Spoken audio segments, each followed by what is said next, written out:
بسم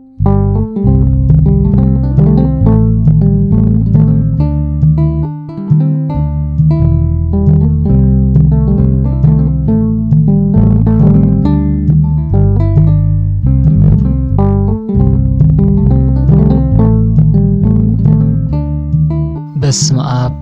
وولد ومنفس قدوس أحدو أملاك آمين. سنكسار تقمت 25 أبا بولا ذات سمي أبيب مالت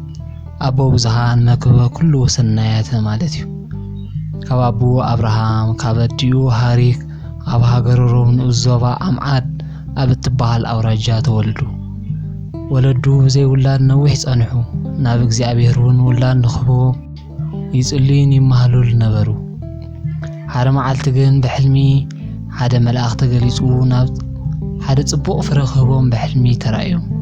كيدون نسبيتهم نغروا بزي تحغيسهم ጽንሱን حزت ኣብቲ ተጸነሰሉ ዝነበረ ግዜ ኣብ ኣፍደጎም ሓንቲ ገረብ በቆለትሞ ኣብቲ ገረብ ናይ እግዚአብሔር አገልጋሊ ኣብ ጽዮን ሓዲሩ ዝነብር ናይ ያዕቆብ ኣምላኽ ቅዱስ ቡላ ዝብል ብቋንቋ ዕብራይስጥ ዝተጻሕፉ ተረኸበ ካብኡ ብጣዕሚ ውቁቡን ምልኩዕን ወዲ ተወልደ ስሙን ቡላ በልዎ ኣብዚ ግዜ እዚ በመክስሚያኖስ ምክንያት ናይ ሮም ጳጳስ ስለ ባስትሪዮስ ተሰዲዶም ነበሩ እመቤታችን ተገሊጻ ሎፍ ናብ ትባሃል ሃገር ኬድካ አብርሃም ዝበሃል ሰብኣይ ወዲ ወሊዱ ዝጥመቅ ቆልዓ ኣለዎም እሞ ኬድካ ኣጥምቆ በለቶ ንኣብርሃምን ስለ ባስትሮስ ከም ዝመጽእ ብራእይ ነገረቶ እዚ ኩሉ ንሰበይቱ ነገራ ኣብታ መዓልቲኣ ኣብ ግዜ ዕራርቦ እናተጽብይን ከለው መጽሞ ተባሪኾም ብሰላም ተቀበልዎም እቶም ጳጳስ ስርዓተ ጥምቀት ድሕሪ ምፍጻም ቡላ ኢሎም ስም ኣውጽኡሉ ንሳቶም ብጣዕሚ ተደነቁ ቡላ ኣብ 10 ዕድሚኡ ኣዲና አቡኡን ሞትዎ ኣብዚ ግዜ እዚ መክሲሚያኖስ ናብ አርማሚስ ንኽሰግድ ሰራዊቱ ኣዘዞም ቡላ ነዚ ምስመዐ ከይሓፈረ ናብ መኮነን አቅርጶስ ነቶም ጣዖታት ረገሞም እቲ መኮነን አቅርጶስ ግን በዚ ቆልዓ ዝገበረ ብንእስነቱ ከምዚ ብምግባሩ ብጣዕሚ ተደነቀ ግን ቆርበቱ ካብ ዕጽምቱ ኸሳዕ ዝረአ ገረፍዎ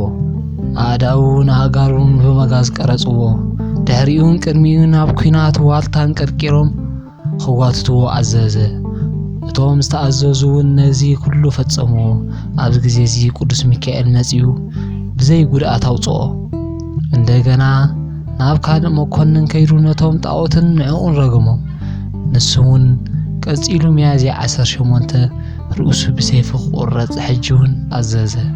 ሕጂውን ቅዱስ ሚካኤል መጺኡን ካልኣይ ግዜ ካብ ሞት ኣተንስኦ ናብ ጎዳም ወሲዱን ልብስ ምንኩስና ኣልቢሱ ሓደ ካብ ቅዱሳን ንኽትኸውን ኣብዚ ተኣዚዝካ ኣለኻ በሎ ካብኡ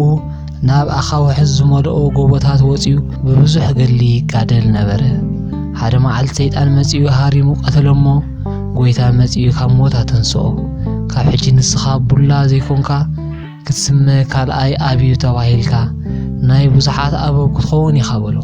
ካብኡ ካብቲ ዝነበሮ ብዓቢ ተጋድሎ እናፈጸመ መጸ ከምዚ እናበለ 3 ግዜ ሞይቱ ተንስአ ሓደ መዓልቲ ፍቓድካ ተኾይኑ ሰንበት ምስ ድንግል ማርያም ወላዲትካ ካለ መዓልትኻ ሕማማትካ ይረኣየኒ ኣብዚ መሬት ኣብ ተንበረኒ ግዜ ኸኣ ትንሣኤኻን ዕርገትካን ይረኣየኒ ኢሉ ናብ ጎይታ ጸለየ ጎይታውን በዚ ኩሉ ዝበልካዮ ይኹነልካ ኢሉ ተሰወረ ካብ ዕለታት ሓደ መዓልቲ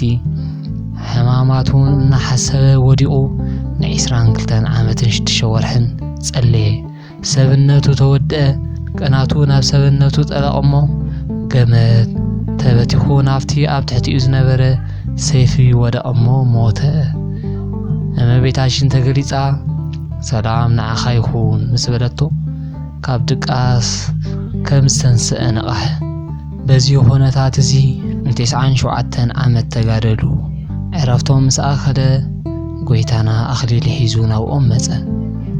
ከምዝውን በሎም ኣብዚ ዓለም ዝደኸምካዮ ይኣኽለካ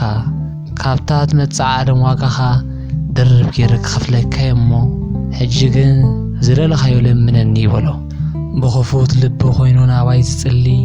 ስምካ ዝጽውዕ ዝዝክር ብኽፉት ልቢ ኮይኑ ናባይ ዝጽሊ ስምካ ዝጽውዕ ዝክር ዝገብር ናይ ገለኻ መጽሓፍ ዝጽሕፍን ዘንብብን ኣብ ጸሎት ዝዝክሩን ቤተ ክርስቲያን ዝሰርሑልካን ብስምካ ዝጠመየ ዘብልዑ ዝዓረቐ ዝኸድኑን ዝጠመየ ዘስትዩን ክሳብ 10 ወለዶ ክምሕረልካ ኢሉ ኣረሜን እውን እንተኾነ ስርዓተ ሓጢኣት ክወሃቦ ክገብር እየ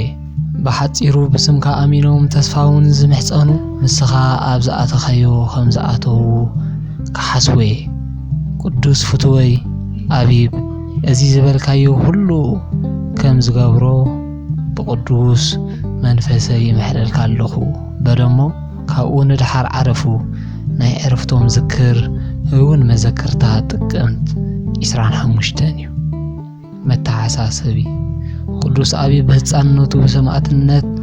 መማቱን ምትንስኡን ስለ ኢየሱስ ክርስቶስ መከራ ቆርቦቱ ከይተረፈ በመቅላጦምን ብናይ ቅዱስ ሚካኤል ተራዳእነት በሰላም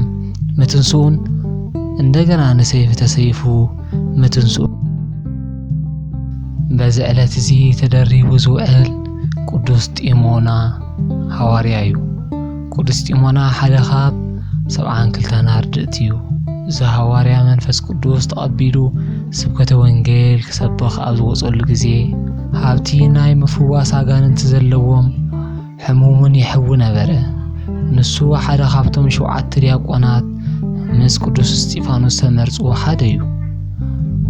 ኣብ ስብራ እትበሃል ዓዲ ብዲቁና እናገልገለ እንከሎ ብኤጲስቆጶስ ተሸመ ኒዮናውያንን ብዙሕ ኣጥመቐ ካብኡ ነቲ ዓዲ መኳንንቲ ሒዙ ብዙሕ ሓሳቂዩ ኣብ ሓዊ እትዩ ቀተሎ ቅዱስ ጢሞና በዚ ምኽንያት ዓረፈ ናይ ዕረፍቱ መዘከርታውን ጥቅምት 25 እዩ በረኸቶምን ረድኤቶምን ምስ ኩልና ህዝበ ክርስቲያን ይኹን ስብሐት ለእግዚአብሔር ወለወላዲቱ ድንግል ወለመስቀሉ ክቡር አሜን